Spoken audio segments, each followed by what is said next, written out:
So Nintendo's stock has plunged 8% after the Switch 2 price hike was announced, and it looks like the sales forecast is not good for them. Nintendo is not having a terribly good week despite announcing Star Fox, and I'm looking at their stock price, and it has been on a downward trajectory for months. Now, there is a little bit of a bump here this morning, but really this comes down to consumer confidence in the company, and consumer confidence in Nintendo is at a low, at least for the last couple of years. People are not buying the Switch 2 in the numbers that they need to. Investors are concerned that games on the horizon don't look that great. They're promising better games, but I'm going to tell you what happened. They rushed the Switch 2 out because the Switch 1 was old hardware, and they thought, well, this is going to be a cash grab. We're going to give people the Switch 2. People have been speculating about the Switch 2. Unfortunately, the game lineup was not there. I'm sorry, Donkey Kong was not going to move a bunch of consoles. Another Mario Kart was not going to move a bunch of consoles, and now they're jacking the price up too. So now the Switch 2 is going to be $500. It was $450. It's going to be $500. And that is going to chase away a lot of consumers too. And I'm going to tell you, with the economy being the way that it is, with the world being in the state that it's in right now, video games, people spending money on consoles, it's not a top priority. When gas is $6 a gallon, buying another Nintendo console that's just slightly better than the last one is not a top priority. And I think a lot of people are just going to be content to use the consoles that they have, play the consoles they have, use the hardware they have. There are tons and tons of games out there. But let's talk about this before we get into it any further. Please subscribe for more pop culture news, views, and rants. Guys, if you would like to get more Clownfish TV, go out to more.clownfishtv.com, and for less than the price of one super chat, you get paywalled content that is not available on YouTube. So check it out, more.clownfishtv.com, and thank you to our reefers for making these videos possible. So this comes from CNBC. This is the mainstream media, guys. I know Reddit's going to get so mad. They're going to get so mad. But it doesn't matter because this is every major media news outlet. They're not just out to get Nintendo, guys. Nintendo plunges 8% after Switch 2 price hike and weak sales forecast. Shares of Nintendo closed 8.4% lower in Tokyo, the lowest since August of 2024. Investors are concerned about Nintendo's outlook for lower Switch 2 sales in the current fiscal year, driven by price rises for the console amid higher memory costs. Meanwhile, investors are waiting for announcements from Nintendo on future hit games. That's a huge problem for the Switch 2. Now, disclaimer, we bought a Switch 2 about 6 months ago. And I'm going to tell you, I played it a total of 3 times maybe. And then the kids, they've been playing it lately. They've been playing Pokopia. But I have not been playing the Switch 2 because I'm looking at them like it's basically just a slightly better Switch 1. And right now, they don't have any killer apps. There are no killer apps for this console, right? So this is going to be one of those slow burns, I think. This happened with the PS5 too. When the PS5 came out at first, for the first year or two, it was like there's nothing that, out there that makes me want to run out and buy a PS5.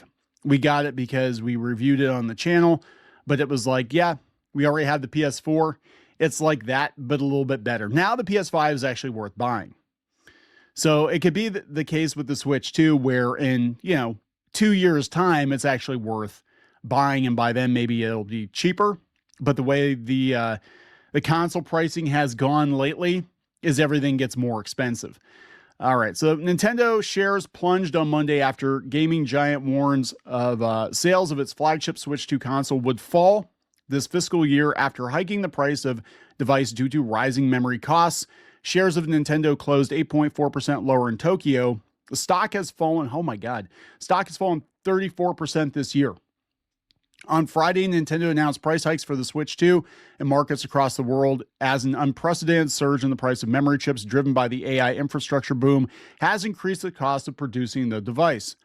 Nintendo said it forecasts 16.5 million unit sales of the Switch 2 in the current fiscal year, which ends in March of 27, down from 19.86 million since its launch last year. The predicted fall in sales of the less than 1-year-old console is raising concerns. Yeah, usually the first couple years, that's all your momentum.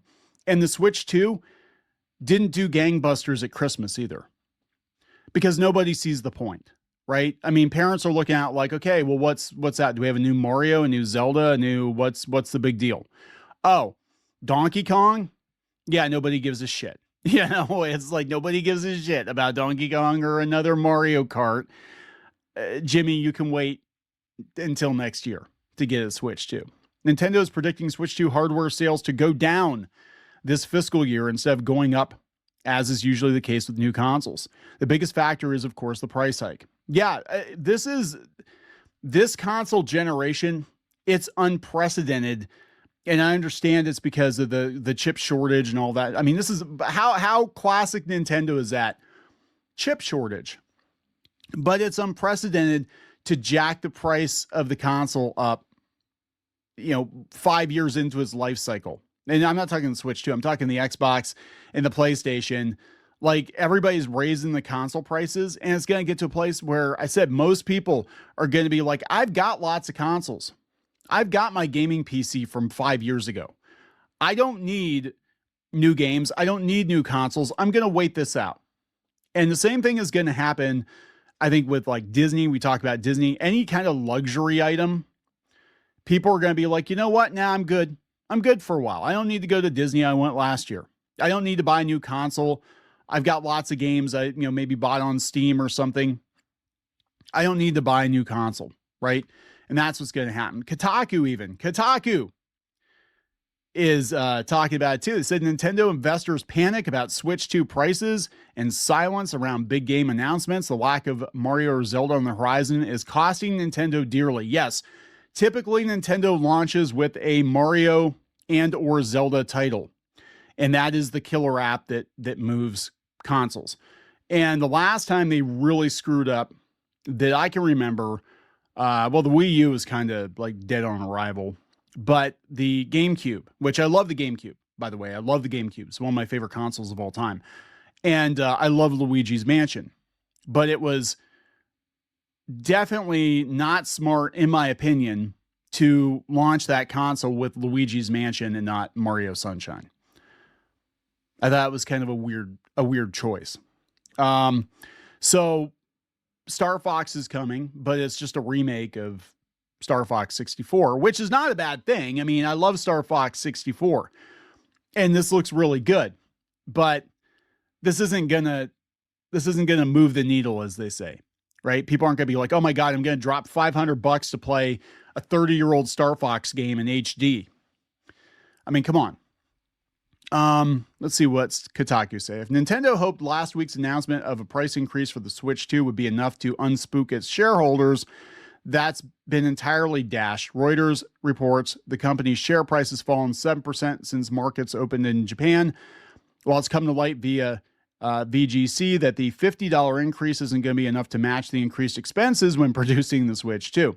Without a big new game anywhere on the 2026 horizon, investors are really getting the Ghiblies. The Ghiblies, what the hell does that mean?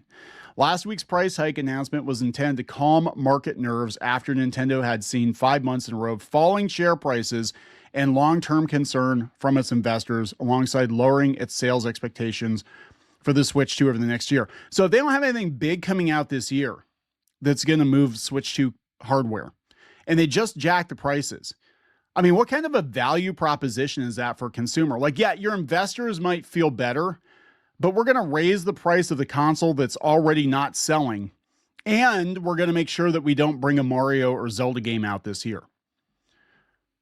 But I mean, seriously, they were not prepared. The Switch 2 was rushed to market.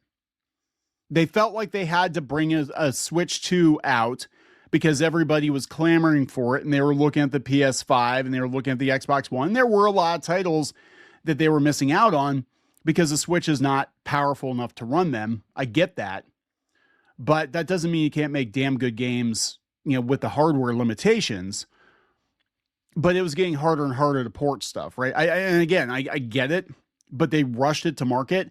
And a lot of people had a lot of concerns about the Switch 2, and then, add in their DRM policies and those key cards. And this might be one of Nintendo's biggest fuck ups ever.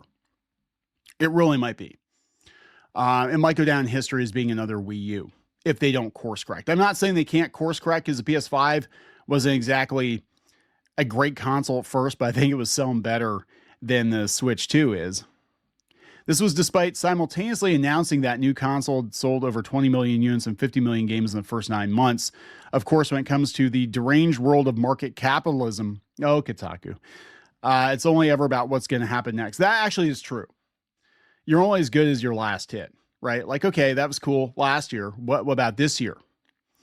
It's never what actually just happened. As a consequence, today's trading saw a colossal 7% wiped off of Nintendo's value, while Sony saw its own price leap up 10%. Right now, I'm going to tell you the truth. The PS5, even though it costs more, is a better value proposition than the Switch 2. If you already have a Switch 1 and you don't got to play Donkey Kong, you really don't need a Switch 2. And this is coming from a guy who owns the console, right?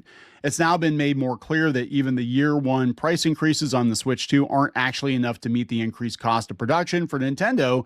And that's despite the rises within Japan being far more steep than those due to hit the rest of the world this September. Nintendo president Shuntaro Furukawa reportedly said the higher price does not fully account for all cost increases. So it's going to offset the cost, but they're still selling. Okay, so I'm looking at the big picture here. They're selling these consoles at a loss. It's because they're anticipating selling a lot of software, right? But they're not going to sell a lot of software because the games just aren't there. They're not there yet. What we're getting are ports of games that are, frankly, better on PC or better on the PS5. And the Steam machine's coming. So it's like, what are you doing? What are you doing, Nintendo? Grieving a loss. Okay, Nintendo historically has not sells consoles at a loss. I thought they did. Maybe that was just Sony. Whereas this has been standard practice for Sony and Microsoft for years, which instead view the machines as loss leaders for the profits made from game sales. So as Reuters says, Sony can impress investors by signaling an intention to sell fewer PS5s but at a better margin while having a massively diverse company of many parts to back it up. Yeah, Sony sells TVs and a bunch of other stuff, right? But Nintendo, which aside from its third share of Pokemon is primarily a video game business, has fewer flashy objects with which to distract from a squeeze on margins. This is all being made all the more difficult by the peculiar absence of big-name games. Pokopia has been a massive success, but again, that's already happened. Investors only care about what's coming up. So they have a refresh of an old Star Fox game, another Splatoon game, and Yoshi and the Mysterious Book. Yeah, that's going to move a lot of consoles. Yoshi and the Mysterious Book. Oh my God, Mom. You got to buy me a Switch 2 for Christmas because I got to play Yoshi and the Mysterious Book in the 30-year-old Star Fox game. It said there's not even a hint of a new Mario or Zelda, and that's what people want. Nintendo's never been a company that's moved by external forces, endlessly dancing to the beat of its own unsyncopated drum, but even then it might have to suck it up and push out news on whatever's happening. Yeah, a lot of times what they do is they'll just kind of like drop the game. But I do miss the days of Nintendo Power when they would hype a game up like 2 years in advance and get people excited. Like, you need to be like, hey guys, Super Mario Galaxy 3 is coming and it's going to be the biggest Mario game ever. And buy a Switch 2 now to make sure you're ready when it drops in 2028.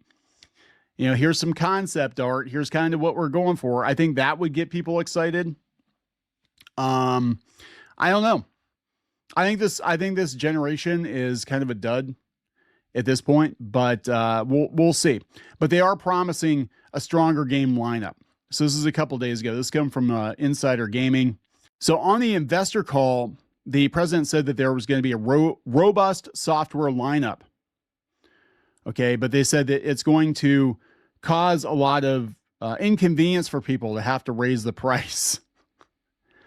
Let's see. Wait, hold on. This comes from Blue Sky. I gotta see this. Okay. Nintendo patents watch. Admitting that the new pricing may increase barrier to purchase, Furukawa has an answer. More Nintendo games. We will prepare a robust software lineup to enhance the Switch 2 ownership value. We will work diligently to overcome this barrier.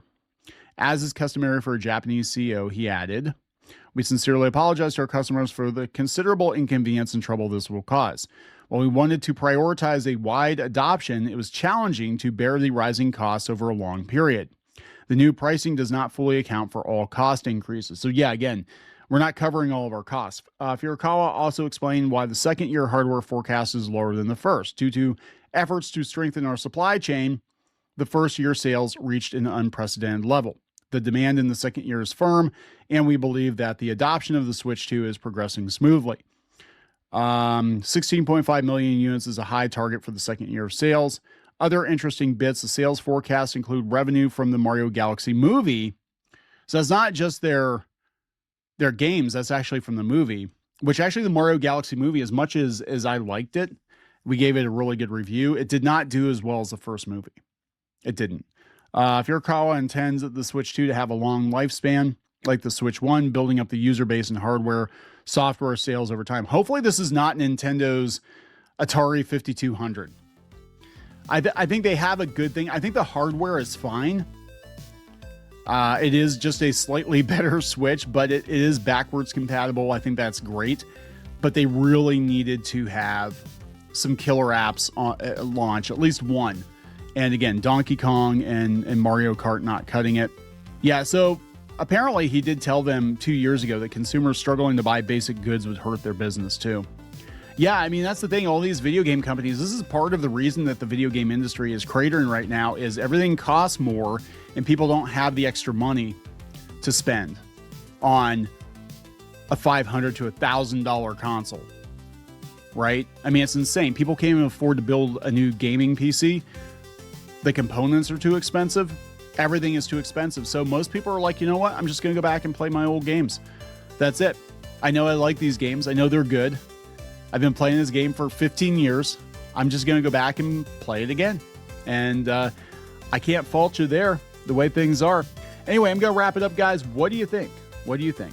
Again, check out more more.clownfishtv.com for more Clownfish TV, and we will talk to you guys later.